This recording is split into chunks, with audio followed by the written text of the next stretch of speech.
Mi nombre es Moravilla Marcelo, estudiante de la Universidad Autónoma de Sinaloa, Facultad de Medicina.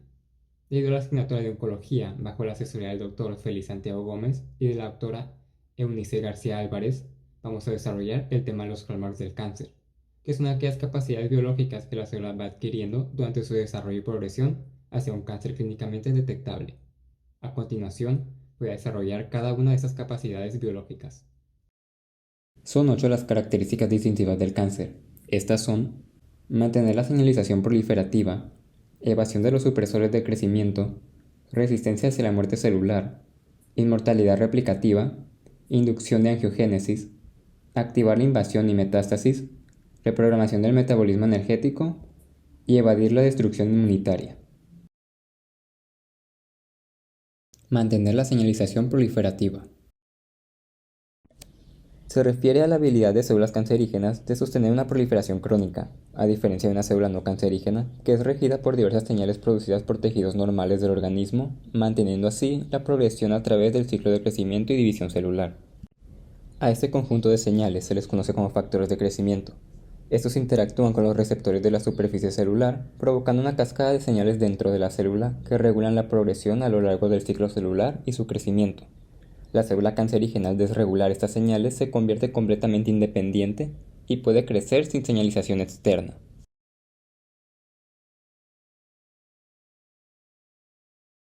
Además, se conocen múltiples maneras en que las células cancerígenas pueden lograr esta independencia, al producir estas señales ellas mismas, llamado señalización autócrina, al activar las vías de señalización que responden a estas señales, o al destruir los switches de apagado que previenen el crecimiento descontrolado de estas células, también llamado feedback negativo.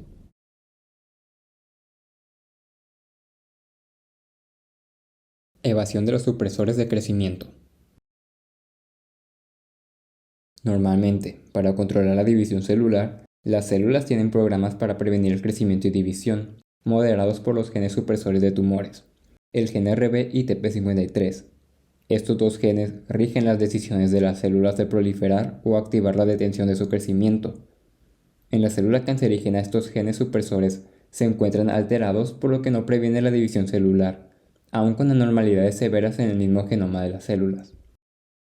Otra manera que se conoce para la prevención de la división celular es la inhibición por contacto, que sucede cuando las células suprimen su crecimiento si su población satura el espacio en el que se encuentra. La célula cancerígena pierde la capacidad de inhibición por contacto y continuará creciendo y dividiéndose sin importar el espacio que la rodea. Resistencia a la muerte celular. La célula posee la habilidad de autodestruirse, proceso conocido como apoptosis. Esto es requerido para que los organismos crezcan y se desarrollen adecuadamente, mantener tejidos del cuerpo y ser activado cuando la célula se encuentre dañada. Sin embargo, la célula cancerígena pierde esta habilidad aunque la célula sufra mutaciones. Los reguladores de la apoptosis se dividen en dos circuitos mayores: el programa apoptósico extrínseco, que recibe y procesa señales extracelulares, y el programa apoptósico intrínseco, que detecta e integra señales de origen intracelular. Asimismo, el control de la apoptosis está regulado mediante una familia de proteínas, que se dividen en inhibidores de la apoptosis, entre ellos BCL2 y BCLXL, y las proteínas proapoptósicas, BATS y BAC. Cuando dejan de ser inhibidos por las proteínas antiapoptóticas, las proteínas BATS y BAC interrumpen la integridad de la membrana mitocondrial externa, causando la liberación en el citosol de moléculas de señalización proapoptóticas, la más importante, el citocromo C. Cuando se libera este citocromo, activa una cascada de proteasas citosólicas de caspasa, que proceden a fragmentar múltiples estructuras celulares, ejecutando así la apoptosis, y la célula es progresivamente consumida. La célula cancerígena desarrolla una variedad de estrategias para limitar o evadir la apoptosis. Usualmente esta evasión es causada por una mutación en el gen P53. Este gen induce apoptosis sobreregulando la expresión de las proteínas proapoptóticas en respuesta a daños en el ADN o anormalidades cromosómicas, por lo que, perdiendo la función de este gen, se elimina el sensor de daño dentro de la célula.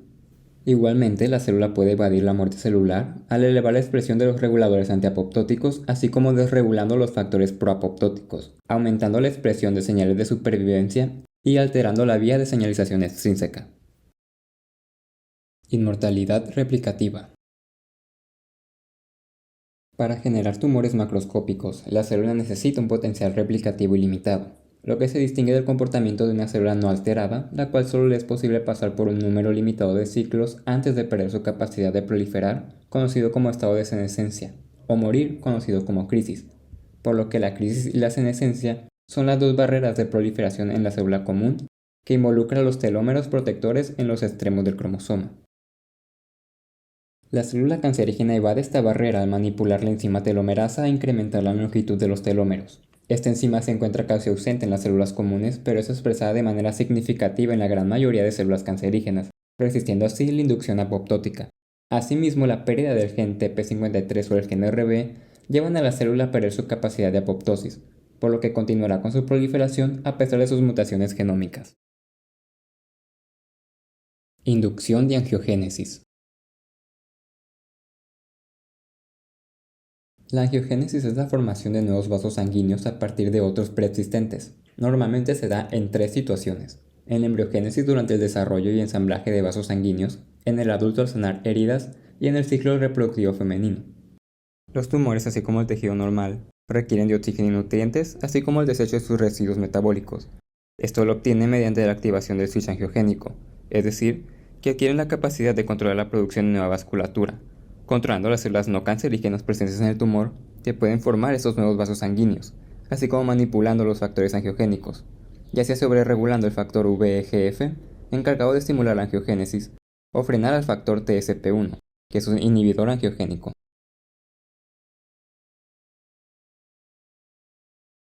Invasión y metástasis.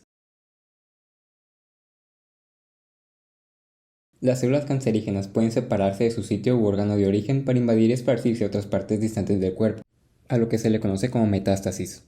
Este proceso comienza por la invasión local del tumor primario, seguido por la intravasación de la célula cancerosa por vasos sanguíneos y linfáticos cercanos, la circulación a través de estos vasos, la salida de las células cancerígenas hacia tejidos distantes, la formación de pequeños nidos de células cancerígenas llamadas micrometástasis, y finalmente el crecimiento de una lesión micrometastásica en un tumor macroscópico o colonización. Para lograr este hallmark, la célula tiene que pasar por ciertos cambios. La mejor alteración característica involucra la pérdida de la caderina E, una molécula de adhesión célula-célula clave para inhibir la proliferación celular.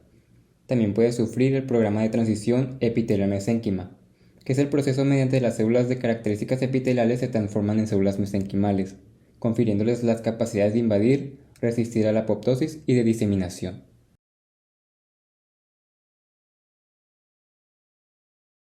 Reprogramación del metabolismo. Bajo condiciones aeróbicas, para conseguir energía, la célula procesa glucosa vía fosforilación oxidativa, produciendo en promedio 30 moléculas de ATP. Bajo condiciones anaerobias, la glucólisis es favorecida, produciendo solo 2 moléculas de ATP.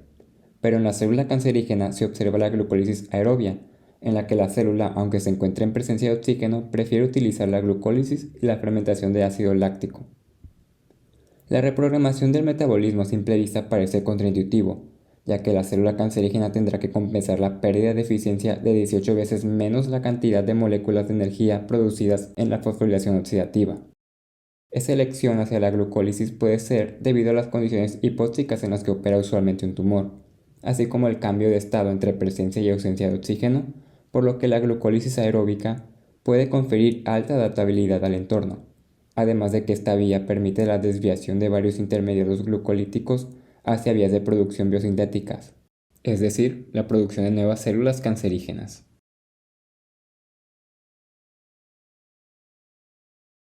Evasión del sistema inmune.